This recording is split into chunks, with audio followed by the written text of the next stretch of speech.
ঘটনা ঘটছে। দর্শক, এই মুহূর্তে আমরা বরগুনা জেলা সদর হাসপাতালের মর্গ এলাকায় রয়েছি। আমরা জানতে পেরেছি শিপন নামে একজনের মরদেহ উদ্ধার করেছে পুলিশ বস্তাবন্দি। আসলে বিষয়টা আমরা জানবো যে বরগুনায় এই কয়েকদিনের ব্যবধানে অনেকগুলো মরদেহ বিভিন্ন ভাবে আসলে উদ্ধার করেছে পুলিশ। আইন শৃঙ্খলা পরিস্থিতি নিয়ে সাধারণ মানুষ উদ্বিগ্ন রয়েছে। আসলে এই রহস্য আমরা আমরা তার কাছে জানতে চাই।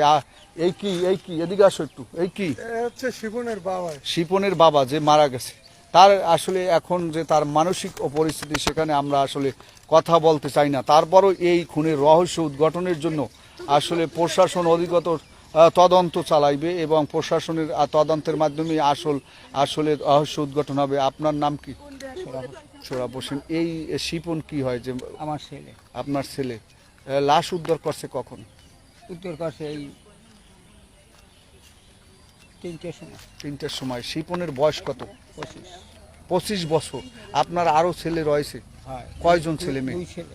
2 ছেলে। এই ছোট ছেলে? ছোট ছেলে। শিপন কি করতো? ও আগে বরগুনা গান নোট করতে এই দোকান দিতে। এরপর এখন আবার বাইরে যাই সব বসেছে কাগজপত্র, টিকিট কাটা। এই 25 বছরে কি বিবাহ করছে? বিবাহ করছিল আল্লাহ, আমরা পছন্দ হয় না, হ্যাঁ কাশেট করে হেলে। 3 বছর আগে। তো আজকে কিভাবে তার মরদেহটি পেলেন যদি একটু বলতেন। ঘরে ঘরে সুপুরি আর তেল নামিয়ে গেছে, ওই বেশিয়া ওই গাঁজা গাজা খায় না, হ্যাঁ লাগে আড্ডা দিয়া, হ্যাঁ আড্ডাই আনলে ওই হেবিকে ভালো বানানোর জন্য আর বাহিরে পাঠামো সব কিছু কিছু।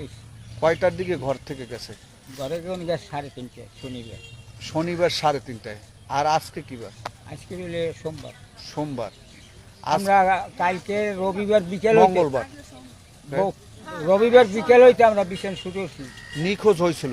নিখোঁজ হয়েছে শনিবার 3:30। তো কোনো জিডি করছিলেন থানায়? জিডি করবো মেম্বারের দ্বারা গেছি কাল রাইতে, বাইরে আত্মীয়-স্বজন খুঁজিয়া। এরপর মেম্বারের দ্বারা গেছি, আবার থানায় ব্যানে লইয়া আইবে আমারে, থানায় ফোন দিয়েছে, কইছে এই দুপুর দেখেন বিকেলে আস। জিডি করা হয়নি, এর ভিতরে পেয়ে গেছে। এরপর এই 3 দিন নিখোঁজের পর অনেক খোঁজাখুঁজি করছেন, কোথাও পাননি। পরে কিভাবে কোথায় পেলেন? ওই আমার বাড়ির যে 30 নল দূরে দহিনী আগুয়ে বেড়ে পর পাশের বাড়ির মানে পর্দা দেয়, গোর ফুল দেয়, হে দেখতে শিখলে দৌড়তেছে। এই হেবেরি মানুষ দৌড়িয়া এই ব্যাগকে হারাই হচ্ছে, এই মানুষজনে বসে গেছে।